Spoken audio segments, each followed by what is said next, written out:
Assalamualaikum warahmatullahi wabarakatuh. Sahabat sang pencinta ulama channel. Al-Quran merupakan kitab suci yang diwahyukan kepada Nabi kita Rasulullah SAW dengan perantara malaikat Jibril untuk dijadikan pegangan atau pedoman hidup umat manusia di dunia. Orang gemar membaca Al-Quran, hatinya akan tentram dan damai karena ia selalu merasa dekat dengan Allah Subhanahu wa Ta'ala. Pertolongan Al-Quran akan menjadi penerang di alam kubur dan selalu mendampinginya sampai masuk ke dalam surga. Dalam suatu hadis, Nabi SAW dari Abu Umamah Al-Bahili, Rasulullah SAW bersabda, "Bacalah Al-Quran, maka sesungguhnya ia akan datang di hari kiamat memberi syafaat kepada pembacanya." Hadis riwayat Imam Muslim.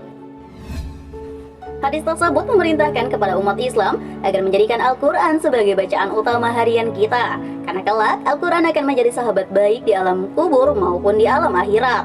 Salah satu amal kebaikan yang dapat menolongmu di akhirat kelak adalah membaca Al-Quran. Al-Quran akan menjadi penolong dan pendamping setiap orang yang senang membaca dan mengamalkan isinya di alam kubur. Seperti apa kisahnya? Simak videonya hingga selesai. Namun sebelum lanjut, saya ingin mengajak Anda dengan kerendahan hati untuk terus mendukung channel ini dengan cara tekan tombol like dan subscribe-nya, agar channel ini bisa menjadi channel yang lebih berkembang lagi dalam menebar kemanfaatan dan juga kebaikan. Bagi Anda yang sudah like dan juga subscribe, saya doakan semoga Allah mudahkan urusan dunia akhirat Anda. Amin Allahumma amin. Sahabatku sang pencinta ulama channel, dari Sa'id bin Sulaiman radhiyallahu anhu, Rasulullah SAW bersabda, "Tidak penolong yang lebih utama derajatnya di sisi Allah pada hari kiamat daripada Al-Quran. Bukan nabi, bukan malaikat, dan bukan pula yang lainnya." Abdul Malik bin Habib, Syarah Ihya. Itulah betapa tingginya derajat orang yang suka membaca Al-Quran dan mengamalkannya. Tak hanya orang yang membaca Al-Quran saja, tapi orang yang mendengarkannya pun akan mendapatkan kebaikan pengetahuan yang luas dan mendapat rahmat dari Allah Ta'ala. Bazan meriwayatkan dalam kitab La'ali Masnunah bahwa jika seseorang meninggal dunia, ketika orang-orang sibuk dengan kain kafan dan persiapan pengebumian di rumahnya, tiba-tiba seseorang yang sangat tampan berdiri di kepala mayat. Ketika kain kafan mulai dipakaikan, dia berada di antara dada dan kain kafan. Setelah dikuburkan dan orang-orang mulai meninggalkannya, datanglah dua malaikat, yaitu Mungkar dan Nakir, yang berusaha memisahkan orang tampan itu dari mayat agar memudahkan tanya jawab. Tetapi si tampan itu berkata, "Ia adalah sahabat karibku. Dalam keadaan bagaimanapun aku tidak akan meninggalkannya.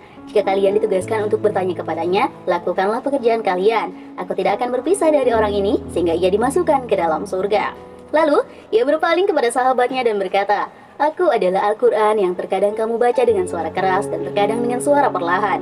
Jangan khawatir, setelah menghadapi pertanyaan Mungkar dan Nakir ini, engkau tidak akan mengalami kesulitan."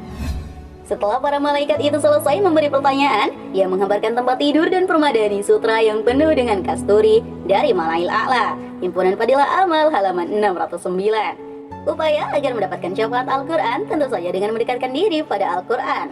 Salah satu cara yang baik dalam memaksa kita untuk dekat dengan Al-Quran yaitu dengan menghafalkannya. Dengan berniat menghafalkannya, hati seakan terpanggil untuk selalu memegang Al-Quran. Ada tanggung jawab yang membuat kita merasa bersalah jika tidak memegangnya. Sahabat sang pencinta ulama channel, begitulah bagaimana Al-Quran memberikan syafaat kelak di alam kubur kepada orang yang suka membacanya.